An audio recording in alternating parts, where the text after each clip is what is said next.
mas ainda vai ser uma reforma, né? Ainda vai ter traços da antiga arquitetura, da antiga construção. E a gente vai ver isso muito na teologia dos reformadores, né? Vamos dizer assim, 90% os caras realmente fizeram um trabalho maravilhoso, mas não 100%, né? Não 100%, porque, como eu disse, eles ainda trouxeram para dentro da teologia o ranço, né? A resma, né? Da antiga arquitetura, da antiga construção. E aí eu poderia citar aqui N exemplos para vocês, né? Por exemplo, a questão, eu vou citar algumas aqui. A questão do batismo infantil, né? Isso é uma resma da igreja anterior, né? Que acontece nas igrejas como a igreja presbiteriana, luterana.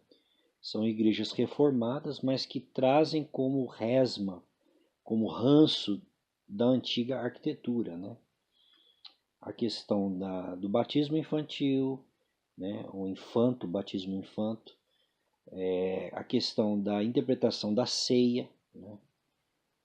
Porque o próprio Calvino e Lutero acreditavam na presença espiritual de Cristo, não na ideia da transubstanciação, né?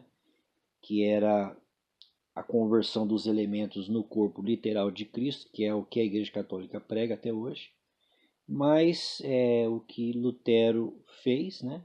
E Calvino foi espiritualizar a ceia, né? Dando um significado de que a presença de Cristo está espiritual nos elementos, que acaba sendo também, né, um meio de graça, né? Acaba sendo também uma forma de fortalecimento para o cristão praticar a ceia, né? Então, assim, os ranços, né? Que inclusive o Zwinglio, né, questionou, ele rechaçou severamente Lutero por causa dessa compreensão. Ele dizia que Lutero estava perpetuando a idolatria se ele chegasse a essa conclusão. Então o Zwinglio teve uma discussão muito séria com Lutero por dar essa ideia da consubstanciação, né? Não é a transubstanciação, mas é a consubstanciação, que acaba, né, trazendo um aspecto idolátrico, né, o sacramental para a ceia do Senhor, né? Não deixa de ser também um meio de graça, ainda que seja pessoal, mas um meio de graça, e não simplesmente um memorial. Então, a reforma não foi perfeita, ela não é perfeita, tem muitos assuntos que ela não tocou, sobre a própria questão da liderança, esse é um outro assunto que a gente pode falar também.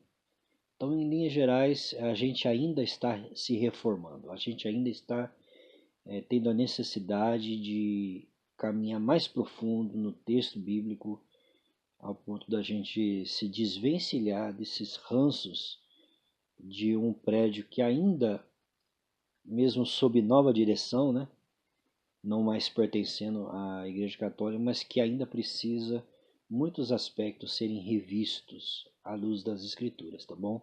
Então, diante disso, a gente precisa entender que a nossa tarefa, né, não é... Eu até gosto de uma coisa que um escritor comenta, quero até citar esse pensamento dele, né?